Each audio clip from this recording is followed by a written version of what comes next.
انا عايز اروح الحمام. لا ما تخافش، دي مقدمة موسيقية لأغنية عاطفية. أغنية من غير ليه أكتر أغنية حصل بسببها حكايات وقضايا ومشاكل كتير. الدنيا ما نعرف يا نار يا حويس، دي جملة صعبة وعميقة قوي. انت عميق يالا. اغلبنا او ممكن كلنا جه علينا وقت وسألنا نفسنا احنا جايين الدنيا ليه. ممكن تسأل حد السؤال ده يسودها في وشك ويجيب لك اكتئاب، وممكن تسأل حد تاني يفرحك ويخليك تحس بنعم ربنا. هنتكلم ونتأمل شوية في الموضوع ده بس بعد ما نقول حكاية الأغنية. خليك معايا، اوعى تقلب المحطة. مساء الفل يا حلوين. ايه بقى حكاية اغنية من غير ليه؟ بص يا سيدي، تخيل معايا ان الحكاية كده. زمان كان في واحدة يا عين امها قاعدة مع حبيبها، والبعيد قاعد بجم كده ومش عايز ينطق، وهي نفسها تسمع منه غزل وكلام حلو، فقالت تنكشه. فبتقول له انت بتحبيني ليه؟ ومستنية يرد عليها ويقول لها مثلا عشان عينيكي تسحر وشفايفك تسكر وقلبك يقسر ومامتك بتنكر وكل الحاجات الحلوة اللي اخرها قافية دي. لكن بدل ما يرد عليها كده راح رد عليها وقام قايل لها الاغنية دي عشان يعرفها هو ليه بيحبها. فبيقول لها ايه بقى؟ الدنيا ما نعرف ليه. كنتش عارفه يعني انك بتحبني قوي كده. رايحين فين؟ ايه ده انت بتثبتني بقى. ولا عايزين ايه؟ انت جاي لي ومش عارف انت عايز ايه. مشاوير مرسومة خطوينا. انت اللي كتبتها يا لمبي؟ ظبطتني يعني. يوم تفرحنا ويوم تجرحنا، ومدينا نمشي واحنا ولا احنا عارفين ليه ليه ليه. انت اللي ليه يا اخي. حرام عليك يا اخي، ليه كده؟ لحد هنا الكلام رومانسي وحاجه زي الفل. البت دابت. المهم بيقول لها ايه بقى؟ انه زي ما جينا ومش بايدينا جينا اهو بالظبط كده زي ما نمشك خد ليالينا. إله ربنا ينجحك قادر يا كريم. قصر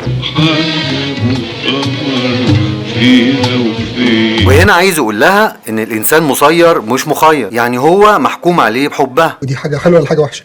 لا حاجه حلوه طبعا. ونرجع بقى بسرعه للسؤال اللي الانسه ندمت انها سالته، انت بتحبني ليه؟ ايوه بقى قول لي. عارف ليه يا حبيبي بحب. يا ريتها ما سالته. يعني انا بسالك بتحبني ليه عشان تقول لي الكلام ده. اقول لك على حاجه، هات تراب وادفني يلا، خدت صباره كده وخلصت. الاغنيه للشاعر الكبير مرسي جميل عزيز، ودي كانت اخر اغنيه الفها ومات بعدها، والحان موسيقار الاجيال محمد عبد الوهاب اللي كانت اخر حاجه غناها ومات بعدها، والمفروض اللي كان هيغنيها اصلا عبد الحليم حافظ، وعمل عليها بروفات وملحقش يغنيها ومات. عشان كده بيقولوا عليها لعنه اغنيه من غير ليه. مشاوير مرسومة خطوينا نمشيها في غربة ليالينا، يوم تفرحنا ويوم تجرحنا. وعشان نقفل الاغنيه، هي اغنيه عاطفيه. واحد بيحب واحده وبيوصف لها انه زي ما جه الدنيا ومش عارف ليه، فهو بيحبها برضه ومش عارف ليه. وعشان ما نظلمش الاغنيه، هي بتدعو للحياه والحب. عيون قلبي يا احلى عيون، يلا نعيش وكفايه. واخر جمله فيها بتقول لولا الحب مكان في الدنيا ولا انسان. الاغنيه كلها ساعه الا ربع، وكلمه انسان لوحدها واخده نص ساعه.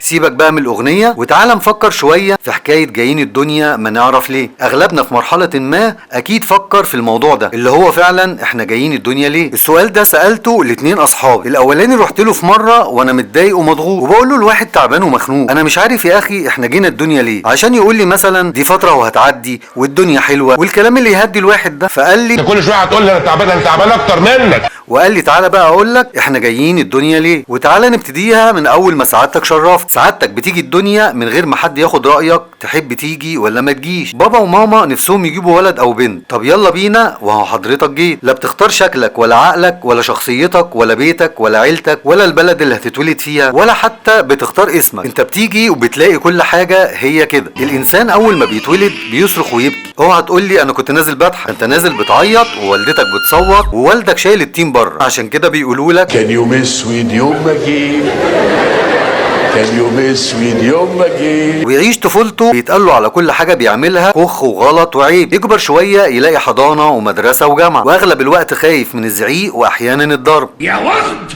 يا سفير، واجب ومذاكره وصحيان بدري وامتحانات ونتيجه ومقارنات وبهدله، والحمد لله خلص واتخرج. يبتدي يشتغل ويتعامل مع كل انواع البشر، يتعب ويتخذل ويتصدم ويتظلم ويتغاظ ويخاف ويغير وينافس ويسامح ويتنرفز ويحب ويكره ويصاحب ويخون ويتخان. ده كتير كتير اقلام وقلة ادب. ويحارب عشان يجمع فلوس ويعيش كويس. اخيرا بعد الشقه في بلده او في الغربه جمع فلوس بالعذاب، وتيجي اهم مرحله في عمره وعايز يتجوز، واخيرا خلاص هيفرح. ما هو المناسبه دي اسمها فرح، وفعلا بيفرح وبيقضي يوم جميل وشهر عسل تمام، ويرجع للمفرمه، مسؤوليات وتحديات وطلبات وارتفاع اسعار، ويخلف والمسؤوليات تزيد. بيعيش حياته عشان بيته وعياله اللي بيقضي بقيه حياته عشان يحاول يعيشهم كويس ويأمن مستقبلهم. وبسرعه تعدي الايام ويكبر ويمرض ويتألم وتنتهي حياته باي طريقه، لكن كل الطرق فيها ألم ليه وللي حواليه، وتنتهي حياته وهو محروم من اغلب الحاجات اللي بيحبها، لان ده عيب وده حرام وده ما يصحش وده ضد القانون وده ضد العادات والتقاليد. ما هو احنا مش الصوره اللي الناس بتشوفها بس، ده احنا في بلاوي وكوارث في افكارنا وفي اعماقنا، الحمد لله انها جوانا بس مش بتظهر للناس. كلام صعب ومتعب شويه، فلقيت نفسي اتخنقت وجيت اسيبه وامشي.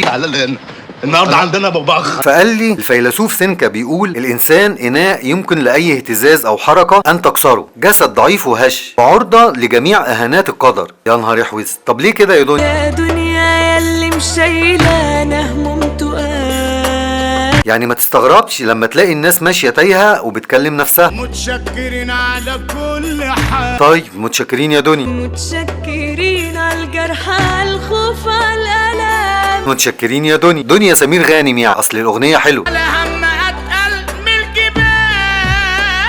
على هم اتقل من الجبال. طب انت عارف ان طبيعه الحياه في الغابه ان القوي بيعيش على الاضعف، وغالبا ده اللي بيحصل في الحياه عموما.